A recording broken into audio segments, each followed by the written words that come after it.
Good evening বন্ধুরা, এখন বাজে 6:20। চলো আমরা এখন পাপড় কিনতে যাবো। চলো আমাদের সঙ্গে যাবে নাকি? চলো।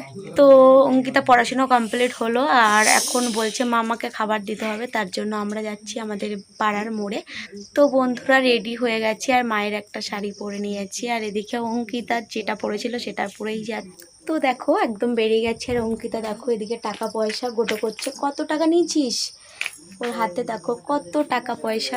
তো অঙ্কিতার দিদা অনেক পয়সা দিয়েছে, তো অঙ্কিতা আমাকে খাওয়াবে আজকে। তো ফাইনালি বাড়ি থেকে বেরিয়ে গেলাম আর একদম অন্ধকার হয়ে গেছে, আর অঙ্কিতা দেখো নাচতে নাচতে যাচ্ছে। তো ফার্স্টে আমরা চলে আসলাম খাবারের দোকানে। তো এখানে ঘুগনি, চপ, পেঁজি, সিঙ্গারা এইসবই বিক্রি হয়। তো খাওয়া দাওয়া করলাম, তারপরে দেখো কোথায় আসলাম, জামা কাপড়ের দোকানে আসলাম। তো কি কিনছি প্লিজ দেখতে থাকো, স্কিপ করলে কিন্তু অনেক কিছুই মিস করে ফেলবে। তো দেখো অঙ্কিতা খাবার খাচ্ছে আর বসে পড়েছে একদম খাটিয়ায়, মনে হচ্ছে ওই দোকানদার। আর এদিকে দোকানদার দেখো একে একে বের করছে। তো কী নিচ্ছি সেটা পরে শেয়ার করব।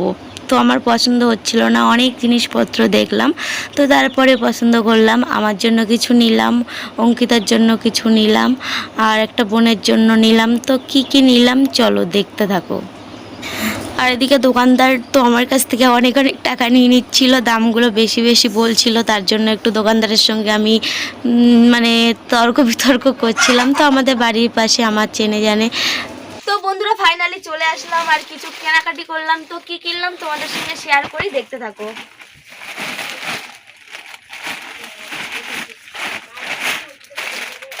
তো এদিকে কিনলাম দুটো কুর্তি, কিনলাম একই ডিজাইনের, শুধু কালারটা আলাদা। তো একটা আমার জন্য, একটা বোনের জন্য।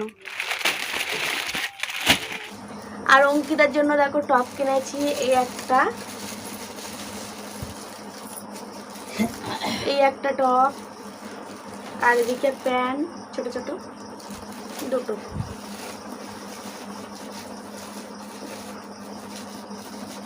একটা আর নাইটি কিনেছি। একটা কুর্তি তোমাদের খুলে দেখাই। তো এই কুর্তিটা ঘের টাইপের, সাইড কাটা নেই, আর কাপড়টা না খুব সুন্দর হয়েছে। অবশ্যই জানাবে, ভালো লাগলে লাইক কমেন্ট সাবস্ক্রাইব করে পাশে থাকবে। তো বন্ধুরা আবারও দেখা হচ্ছে নেক্সট কোনো ব্লগে। ততক্ষণ পর্যন্ত সবাই ভালো থেকো, সুস্থ থেকো, টাটা।